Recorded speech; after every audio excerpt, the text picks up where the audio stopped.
Hi there, आज मैं आपके लिए लेकर आया हूँ SOC 101 इंट्रोडक्शन टू सोशियोलॉजी के मिड टर्म के सॉल्व्ड एमसीक्यूज। और ये सॉल्व्ड एमसीक्यूज सीरीज की वीडियो है। कोशिश की गई है जितने भी ये सॉल्व्ड एमसीक्यूज हैं इनके आंसर्स आपको करेक्टली प्रोवाइड किए जाएं, और अगर आप इनको खुद से मैच कर लें तो ये आपके लिए और भी बेटर होगा। इससे आपकी प्रैक्टिस भी होगी, और अगर इसके बाद भी कोई मिस्टेक होती है तो वो भी आपके सामने आएगी। तो इसमें सबसे पहला ये है कि इनमें से कौन सा ऑप्शन है जो कि look for answers in factors outside the individual. So इसका जवाब है सोशियोलॉजिस्ट होते हैं वो।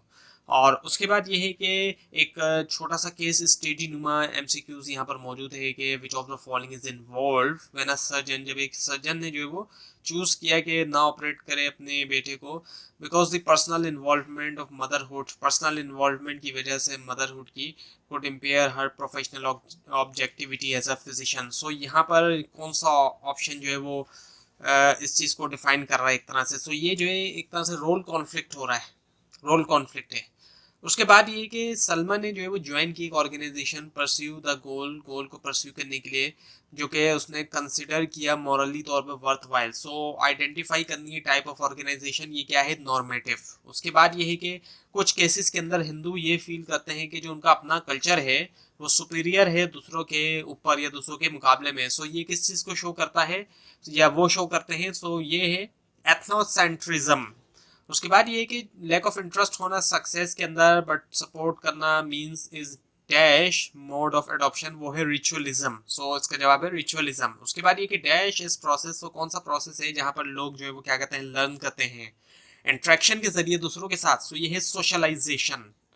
उसके बाद ये कि कितने फैक्टर्स जो है, how many factors lead to the development जो है सोशियोलॉजी की एज अ डिसिप्लिन। सो वो है 3 फैक्टर्स। और उसके बाद ये है कि कायदे आजम जो है बीइंग अ ग्रेट लीडर जो है पाकिस्तान के इस डैश है पाकिस्तानियों के लिए, वो क्या है पाकिस्तानी के लिए, पाकिस्तानियों के लिए वो है रेफरेंस इंडिविजुअल है पाकिस्तानियों के लिए।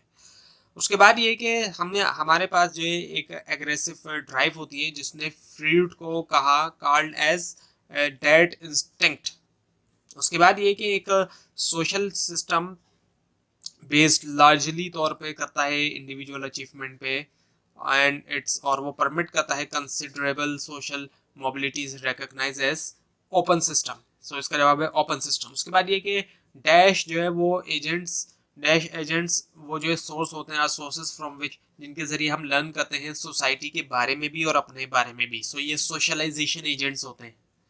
उसके बाद ये जो प्रोसेस होता है, प्रोसेस ऑफ क्रिएट करने का new cultural elements out of existing से क्रिएट करने का न्यू कल्चर ऑफ एलिमेंट्स उसको जाना जाता है किसके तौर पे, इन्वेंशन। उसके बाद ये कि the greater the person's access to legitimate opportunity, जितना ज़्यादा एक शख्स की जो है वो एक्सेस होगा लेजिटिमेट अपॉर्चुनिटी को, so greater the advantage, so greater he advantage होगा कन्फर्मिटी का, वाज द आइडिया। सो ये जो एक आइडिया था जिसको प्रेजेंट किया था किसने, टी हस्ची ने। उसके बाद ये है कि एक स्टेटमेंट जो कि इलस्ट्रेट करता है कि कैसे और क्यों जो स्पेसिफिक फैक्ट जो है वो रिलेट करते हैं एक दूसरे से। सो कहलाता है क्या, थ्योरी। उसके बाद ये है कि डैश रेफर्स, किस ऑप्शन को रेफर किया जाता है टू दी टेंशन, जो कि टेंशन होती है रोल्स के दरमियान जो कि कनेक्ट होते हैं सिंगल स्टेटस से, वो है रोल स्ट्रेन। उसके बाद ये कि डैश जो एक फॉर्मल ऑर्गेनाइजेशन है, इनमें से कौन सा ऑप्शन जो एक फॉर्मल ऑर्गेनाइजेशन है जो कि इंडिविजुअल ज्वाइन करते हैं अकम्प्लिश करने के लिए अपने मॉरल गोल्स को। सो ये जो है नॉर्मेटिव ऑर्गेनाइजेशन होती है। उसके बाद ये कि dash has the greatest impact, इनमें से कौन सा ऑप्शन है ऐसा होता है जिसका ग्रेटेस्ट इम्पैक्ट होता है ऑन सोशलाइजेशन। सो ये है फैमिली। सो फैमिली जो है has a great impact on the socialization. उसके बाद ये है कि फ्रूट्स कॉन्सेप्ट के मुताबिक डैश जो एक बेसिक ड्राइव है या नीड फॉर ह्यूमन है, वो है आइडिड। उसके बाद ये कि ऑफेंसेस जैसे कि थीफ्ट है, चोरी है, बर्कलेरी है, असॉल्ट है और रेप है, ये यूजुअली कहलाते हैं, क्या कहलाते हैं, ये स्ट्रीट क्राइम्स कहलाए जाते हैं, जो कि हमारे यहाँ कॉमन है। खासतौर पे 2022 के एयर जो इस वक्त रिकॉर्डिंग का ये एयर है इस वीडियो की, इस साल के अंदर इस तरह के क्राइम्स बहुत ज़्यादा जो है वो देखने में आए। उसके बाद ये कि कल्चरल पैटर्न्स जो कि वाइड स्प्रेड होते हैं सोसाइटी की पॉपुलेशन के दरमियान, उनको जाना जाता है एज अ पॉपुलर कल्चर के तौर पे, are known as popular culture. उसके बाद ये कि dash explanations of deviances, deviance focus on, कौन सी एक्सप्लेनेशन जो डेवियंस की फोकस करते हैं नॉर्मलिटीज के ऊपर विद इन इंडिविजुअल फोकस करती है वो पर्सनैलिटी डिसऑर्डर, सो वो है साइकोलॉजिस्ट। उसके बाद ये कि इनमें से कौन सी टर्म जो है वो उसको जाना जाता है as a giving up thing in the present, giving up करना चीज़ों को in the present for the sake of greater gain, यानी कि ग्रेटर गेन होगा फ्यूचर के अंदर। सो ये है डेफर्ड ग्रेटिफिकेशन। उसके बाद ये है कि जो रेप्लिकेबिलिटी होती है फिनोमेना की वो एसेंशियल होती है रिपीटिंग करने के लिए। Option it is dash characteristics, तो वो कौन सी करेक्टरिस्टिक्स है साइंटिफिक मेथड की, वो है वेरीफाइबल करेक्टरिस्टिक्स साइंटिफिक मेथड की। उसके बाद ये कि कौन सी मोबिलिटी होती है जो कि कंसिस्ट करती है मूवमेंट अप और down the stratification system by members of successive generation of family, वो है इंट्रा जनरेशनल।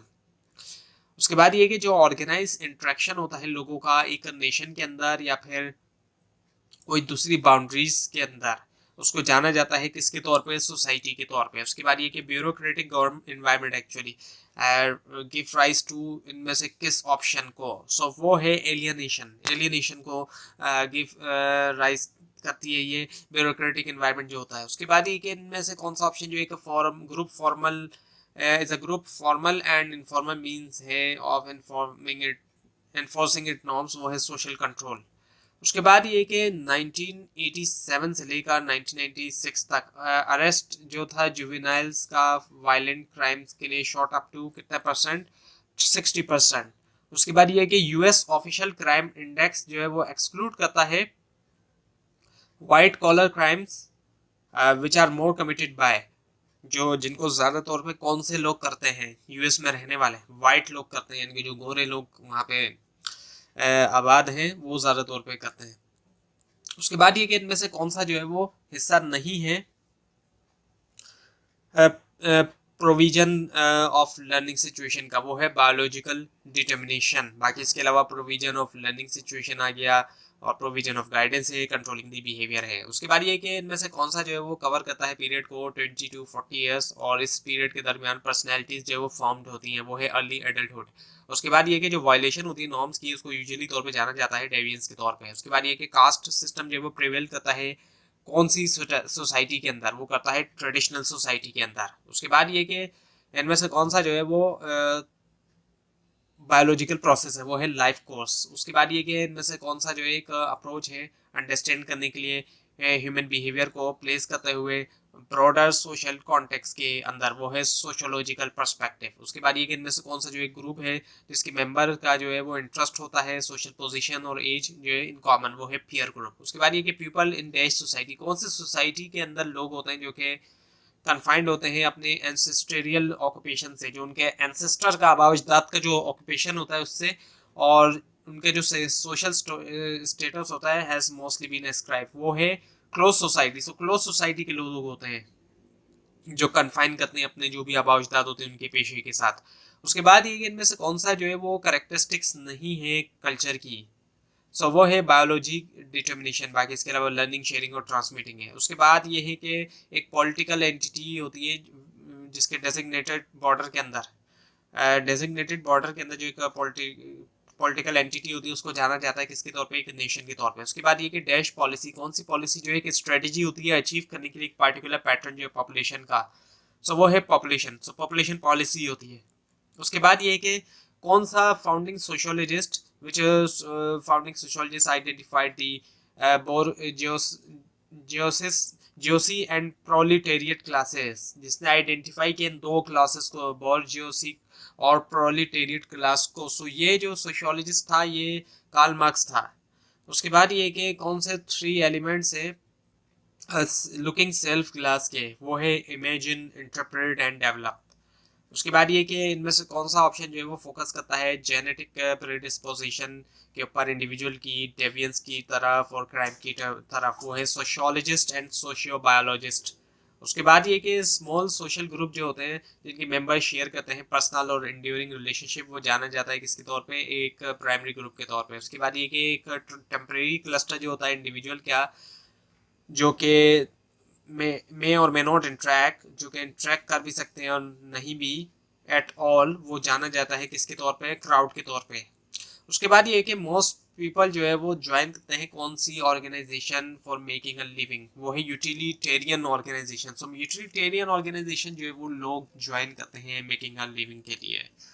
उसके बाद ये है कि वेबर के मुताबिक इनमें से कौन सा कंट्रोल जो है which of the following controls, actually इनमें से कौन सा जो वो कंट्रोल करता है मींस ऑफ प्रोडक्शन को, ऑल दो they do not on them, control करता है हालांकि वो ऑन नहीं करता तब भी, ऑन नहीं करता तब भी कंट्रोल करता है। वो कौन होता है? मैनेजर्स जो होते हैं कॉर्पोरेशंस के। सो यहाँ पे बात यही हो रही है कि वो कंट्रोल करते हैं लेकिन वो ऑन नहीं करते। उसके बाद ये कि जो मेंबर्स होते हैं वो फिजिकली और सोशली सेपरेट होते हैं आउटसाइडर्स से या सिविल सोसाइटी से। सो ये डिस्टिंग्विश फीचर है इनमें से किसका? वो है कोर्सिव। उसके बाद ये कि जो मशीनरी होती है सोशल कंट्रोल की, वो यूजुअली रिप्रेजेंट करती है इंटरेस्ट लोगों का with social dash, social power के साथ। उसके बाद ये कि इनमें से कौन सी जो है वो सोर्स है प्रॉफिट की, जिसके अंदर कैपिटलिस्ट जो है वो क्या कर सकते हैं? पुट कर सकते हैं अपने ओन यूज, वो है सरप्लस वैल्यू। और उसके बाद ये कि जो एनवायरमेंटल प्रोटेक्शन है, चैरिटी है और डेवलपमेंट है, ये तमाम एग्जाम्पल है किसकी? वैल्यूज की। उसके बाद ये कि इनमें से कौन सा जो एक फॉर्मल ग्रुप फॉर्मल और इनफॉर्मल मींस है इन्फॉर्मिंग करने के लिए उसके नॉर्म्स को, वो है सोशल कंट्रोल। और उसके बाद ये कि किसने जो है वो दिया था आइडिया जो है वो बायोलॉजिकल एक्सप्लेनेशन ऑफ क्राइम का 1949 के अंदर, वो है शेल्डन। तो ये थी आज की वीडियो। आपको अगर इस बारे में कोई क्वेश्चन है नीचे कमेंट कीजिए, इसके अंदर कोई मिस्टेक दिखाई दे वो भी हाईलाइट कीजिए, और ये फाइल नीचे डिस्क्रिप्शन बॉक्स में दिए गए लिंक से हासिल कर सकते हैं। लेकिन अगर आपको लिंक ना दिखाई दे उसके लिए आप नीचे कमेंट कीजिए, और इस पूरी सीरीज को देखने के लिए इस चैनल को सब्सक्राइब कीजिए, बेल आइकन के ऊपर क्लिक कीजिए। Thanks for watching this video and best of luck for your exam.